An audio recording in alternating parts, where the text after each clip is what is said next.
I was barefoot on a balcony in Maui, salt wind in my hair, watching my mother laugh like she hadn't spent half my life punishing me for breathing too loudly. My brother Evan was telling one of his stories, big gestures, easy charm, the kind of performance people confuse for success. My mom leaned into him, bright-eyed. My stepdad clinked his glass like we were a normal family. Then my phone buzzed. Unknown number. No name. No emoji. No hi. Just one line. Fly home. Don't say anything to your mother and brother. For a second, I honestly thought it was spam, a scam, a prank. But my stomach didn't treat it like spam. My stomach treated it like a warning you only get once. I stared at the screen until the words blurred. Then I looked up at my family, sunlight on their faces, drinks sweating on the table, and I felt something old rise in my chest. That familiar realization. This scene is staged, and I'm not the star. I'm the prop. My mother noticed me staring. "What is it?" she called out, voice sweet. Too sweet. I forced a smile. "Work email." Evan laughed. "Always working. Relax, Riley. You're on vacation." Relax. That's what people say when they don't know your nervous system is already sprinting. My phone buzzed again. Same number. Do not confront them. Leave quietly. I didn't reply. I slid my phone into my pocket and sat back down, letting the conversation wash over me like I was still part of it. But inside, something clicked shut. I watched my mother's hands, perfect manicure, gold ring, tap lightly against her glass as she talked about fresh starts and family healing. And all I could think was, why now? Why this trip? Why this sudden effort to play happy? That night, I didn't sleep. At 4:12 a.m., I booked a flight and told no one. And 12 hours later, at the airport, I learned why the text sounded like a countdown. I thought I was flying home to escape a trap. I didn't know I was flying home into one. Before we continue, where are you watching from, and what time is it there right now? Drop it in the comments. And don't forget to like and subscribe so you don't miss the next one. My name is Riley Bennett, 31. I run compliance audits for a finance tech company, which is a fancy way of saying I catch what people hope nobody notices. I wasn't always this calm. I learned calm the way people learn to hold their breath, through necessity. Growing up, Evan was the golden one. My mother called him gifted, called me sensitive. That word sounded gentle, but it was a blade. Sensitive meant stop asking questions, stop reacting, stop needing. When Evan wrecked my mom's car at 17, she hugged him and said, "Everyone makes mistakes." When I got a B in calculus, she stared at me like I'd embarrassed her in public. "You're capable of more," she'd say. Not encouraging, correcting.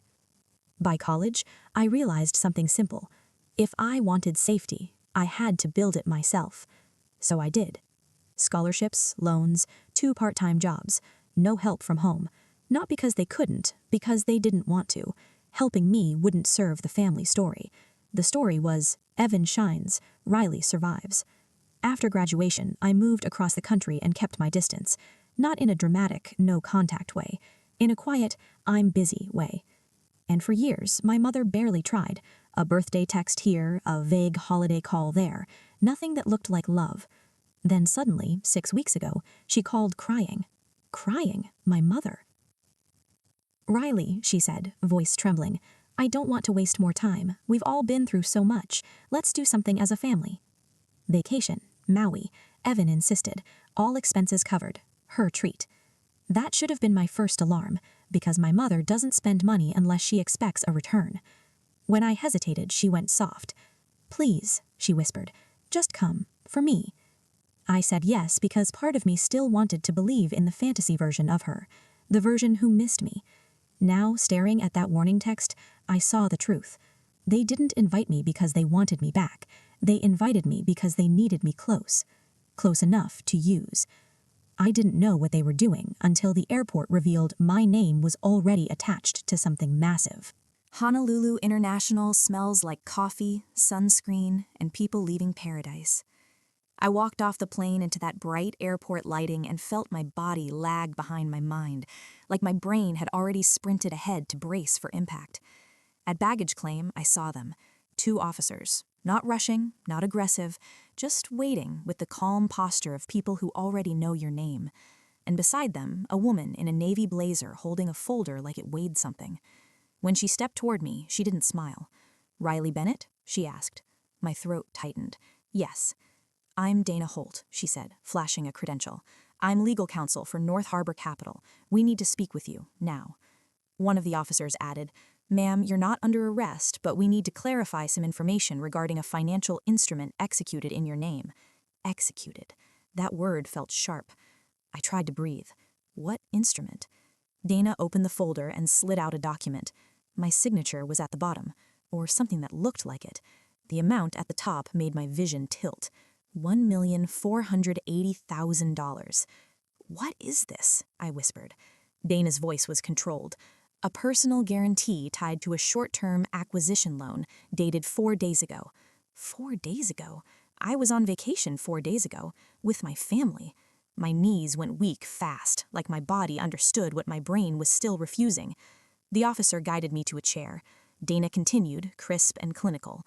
"This loan was authorized through biometric verification and 2-factor authentication tied to your registered device, Face ID confirmation, voice consent recording, geolocation stamp." Each word felt like a small, precise hammer. Geolocation stamp. "Where?" I asked quietly. She checked her file. "Wailea Resort, Maui, balcony level IP address." Balcony. Salt air, drinks, my brother laughing. My stomach turned. "They didn't forge a signature," I said slowly. "They used my authentication." Dana watched me carefully now. "Walk me through your access habits," she said, and that's when I saw it. I remembered Evan teasing me about being paranoid with passwords. I remembered him grabbing my phone as a joke to take a selfie at dinner. I remembered my mother asking me to look at something on a property listing and holding my phone up toward me, face forward, eyes open, consent capture window disguised as something harmless. They didn't need me to know what I was approving. They just needed the biometric trigger. And the voice recording? I closed my eyes and replayed it. "Just say yes so I can show you the floor plan," Evan had laughed. Yes. 1 word. That was enough. Dana saw it happen on my face. "You understand now," she said. "Yes." Silence sat between us. Then she asked the question that changed everything. "Did you authorize this?" "No." No hesitation, no softness, no doubt. She nodded once. "Then we're not here to prosecute you." My head snapped up. "What?" "We're here because if this is fraud, it's sophisticated and it's deliberate." My pulse steadied. "So what happens now?" Dana's eyes were steady. "Now we determine whether your family committed financial identity fraud using biometric coercion. Not murder, not violence, something colder, something smarter. They didn't try it to me, they tried to bankrupt me and walk away clean." I sat there in that sterile airport room and felt something harden in my chest. Not fear, clarity. Because here's what they miscalculated. They thought I'd panic. They forgot what I do for a living. I audit fraud, and nobody understands a scheme better than the person it was designed to trap. I stood up slowly. "I want copies of everything," I said. Dana's eyebrow lifted slightly. "I assumed you would." Good, because if they thought I was flying home defeated, they were about to learn what happens when the person you tried to frame starts asking questions. By the time my mother realized I had left Maui early, I was already building the timeline that would dismantle them. By the time my flight landed in Seattle, I wasn't spiraling anymore. I was reconstructing. Fraud leaves fingerprints. Digital fraud leaves timestamps. I requested everything before we even pushed back from the gate. Authentication logs, IP addresses, device pairing records, consent recording, loan submission time, brokerage communication. Dana sent preliminary files encrypted. I didn't call my mother. I didn't text Evan. Silence is leverage when the other side thinks you're confused. The loan was submitted Tuesday at 8:42 p.m. Hawaii time. I pulled up my photos from that night. 8:37 p.m., group dinner selfie. 8:41 p.m., Evan clinking his glass toward my phone camera. 8:43 p.m., my mother leaning over my shoulder, smiling too wide. My phone had been unlocked, face recognized, voice recorded, geo-verified. And the collateral? That's when my stomach tightened again. The loan wasn't tied to me. It was tied to Evan's struggling commercial property investment company. They used me as guarantor for emergency liquidity, meaning when the deal defaulted, I would owe $1.48 million personally, and Evan's company would quietly dissolve. That wasn't reckless. That was strategic sacrifice. Sacrifice me, preserve him. Classic family math. I zoomed in further. The consent recording file was attached. I pressed play. Evan's voice in the background. Just say yes so it'll preview. My own voice. Yes. They clipped it clean. No context, no explanation. Just my word. They didn't fake it. They edited it. That's smarter. And that means they planned it. I sat back in my seat and felt something sharper than anger. Respect. Because this wasn't amateur. They thought this through. But here's where they miscalculated. Biometric authentication verifies presence. It does not verify intent. And intent is what destroys fraud cases. I drafted a summary memo before we even landed. Timeline, behavior pattern, device handling inconsistencies, coercion context, pretext manipulation. When I finally turned my phone back on, I had 12 missed calls from my mother, 3 from Evan, 1 voicemail. Riley, where are you? We're worried. You just left. Worried.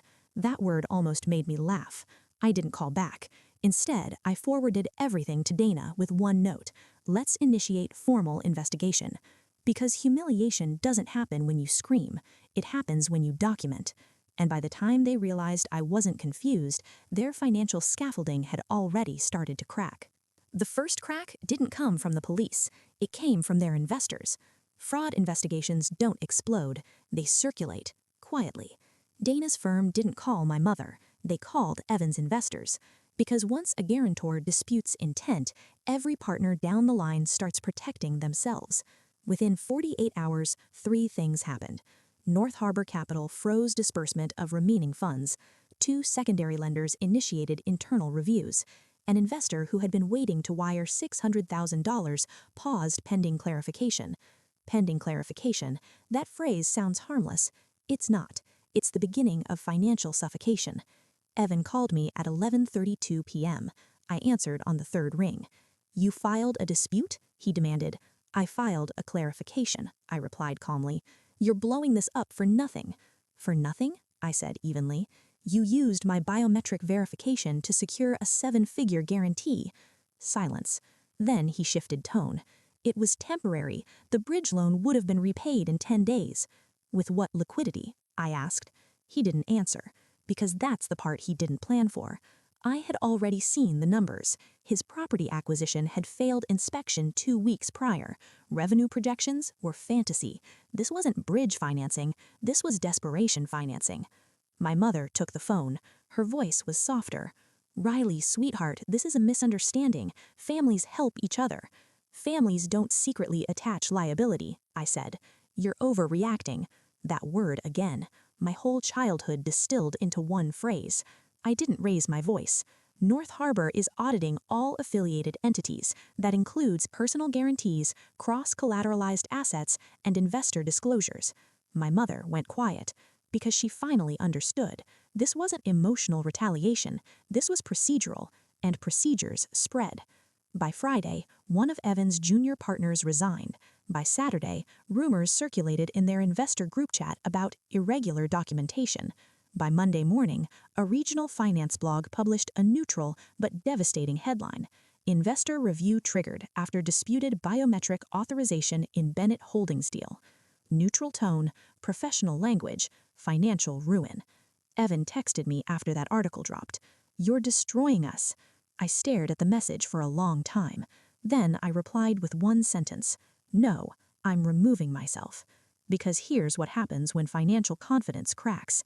Credit lines tighten, banks reevaluate exposure, partners distance themselves, reputation shifts. And once reputation shifts, momentum reverses. They didn't go to jail. They didn't need to. They were about to lose something worse. Credibility. And credibility doesn't collapse all at once. It collapses at the worst possible moment, like during a live investor presentation. Evan had a quarterly investor webinar scheduled for Thursday. Before the fraud flag, it was supposed to be celebratory, strategic expansion, aggressive acquisition cycle, all those phrases that sound impressive until you look under them. After the investigation opened, it became a test of survival. I logged in quietly under my full legal name, not anonymous, visible. Evan saw my name in the participant list. I watched his smile tighten. He opened strong, charts, growth language, rehearsed confidence. Then the Q&A opened. The first investor question was cautious. Can you address the ongoing authorization review mentioned in the industry note? He smiled too quickly. Just a clerical misunderstanding, fully resolved. Not resolved. Paused. I waited. Second question.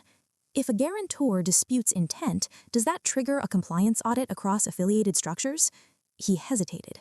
Not necessarily. That's when I unmuted. Yes, I said calmly. The room, virtual as it was, shifted. Evan's face changed when he heard my voice. Riley, he said tightly, we're handling this offline. No, I replied, we're handling it accurately. Silence. I kept my tone level.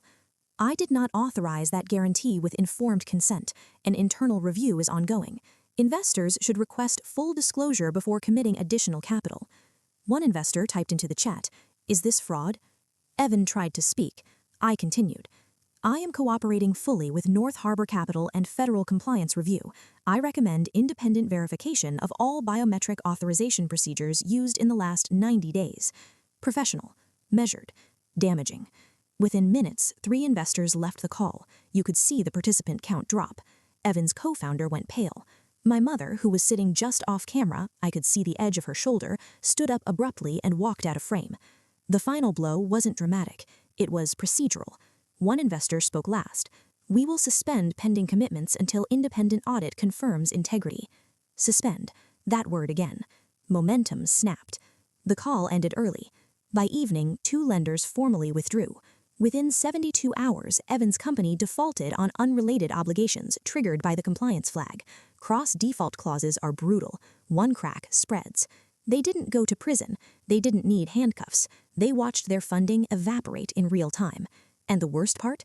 It wasn't me attacking. It was me clarifying. I didn't destroy them. I removed my name, and their structure couldn't stand without it.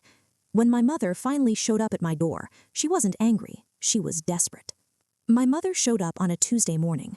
No warning text, no dramatic voicemail, just a knock. I opened the door and saw something I hadn't seen in years. Not performance, not polish, instability. Her hair was pulled back too tight, her makeup uneven. She looked smaller, not fragile, diminished. Riley, she said softly, stepping inside without being invited.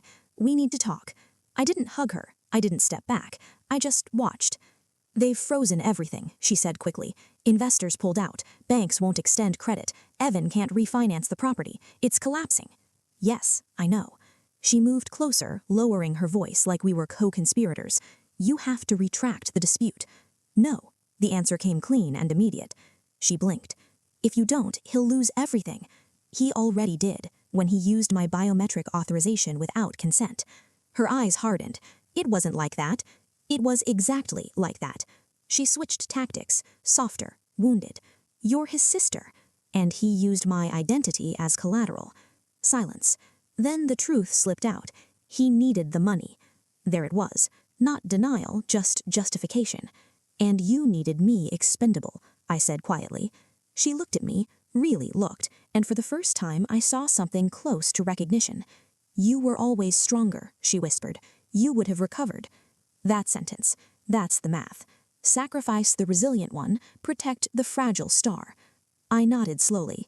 That's the difference between us. You see strength as something to exploit. I see it as something to protect. Her voice cracked now, real fear bleeding through. Riley, if this goes through, we'll be bankrupt. I'm aware. You'll ruin us. No, I corrected. You did that the moment you treated my identity like inventory. She stood there for a long moment. No tears, no yelling. Just the quiet realization that I wasn't bending. Because here's what happens when funding collapses. Properties liquidate at loss. Assets sell under pressure. Personal guarantees trigger asset seizure. Reputation disintegrates. Within 6 weeks, Evan's commercial portfolio was sold at 40% below projected value. His partners dissolved the company. My mother's home was refinanced under duress. Their social circle stopped calling. They weren't imprisoned, they weren't charged, but they were financially erased. And the worst part for them? Everyone knew why. The last message I received from Evan wasn't an apology, it was an accusation. The message came at 1:17 a.m. 3 words. You chose this. I stared at it longer than I should have, because part of me, the younger version, still wanted remorse, still wanted him to say, I shouldn't have used you. But that's not how people like Evan operate. They don't see betrayal. They see blocked access. I typed back slowly. No, you chose to risk me. No anger, no insult, no paragraph. Just clarity. The bankruptcy filings became public record 2 weeks later. Local business blog headline. Bennett Development collapses following compliance review. Neutral. Brutal. Their friends distanced quietly. Church invitations stopped. Investment dinners vanished. Evan's name no longer carried credibility. And that's worse than prison for someone like him. Because prison ends. Reputation loss lingers. Months passed. No lawsuits against me, no criminal charges, no federal escalation. The audit confirmed coercive authentication through misrepresentation. Fraud technically occurred, but lenders chose civil restructuring over prosecution. Why? Because prosecuting would expose weaknesses in their biometric systems, and financial institutions protect themselves first. So Evan walks free. Broke. Leveraged.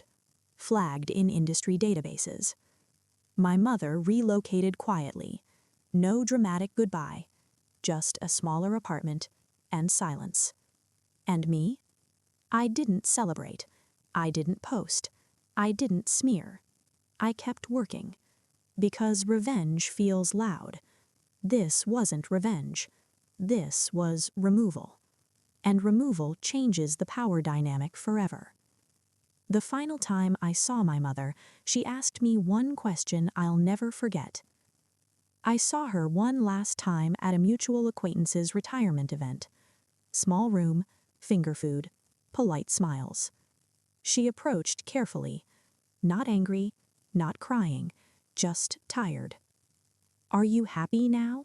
She asked. There it was, the same question people ask when they confuse accountability with cruelty. I looked at her for a long time before answering. I'm safe, I said, because that was the truth. I wasn't triumphant. I wasn't gloating. I wasn't even satisfied. I was safe.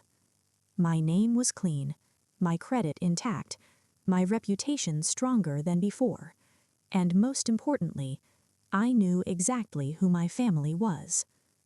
She nodded slowly. I didn't think you'd go this far, she admitted. That's because you didn't think I'd stand up, I replied gently. There was no hug, no reconciliation, just acceptance. They are financially ruined, not starving, not homeless, but rebuilding from scratch. And I'm no longer the safety net. Here's what I learned, and this isn't motivational fluff, it's practical truth. If someone treats your identity like a tool, they will treat your future the same way. Strength isn't yelling, it's documentation, it's boundaries, it's refusing to be collateral. They thought I'd panic. They thought I'd protect them to protect myself. Instead, I chose transparency, and transparency cost them everything they built on shortcuts. If you've ever been the strong one in your family, the one they assume will recover, the one they assume can absorb damage, stop volunteering. Being resilient doesn't mean being disposable. If this story made you think, if it reminded you that boundaries are protection, not revenge, like the video. Subscribe for more stories where quiet strength wins. And tell me, would you have left that vacation? Or would you have stayed? I'll see you in the next one.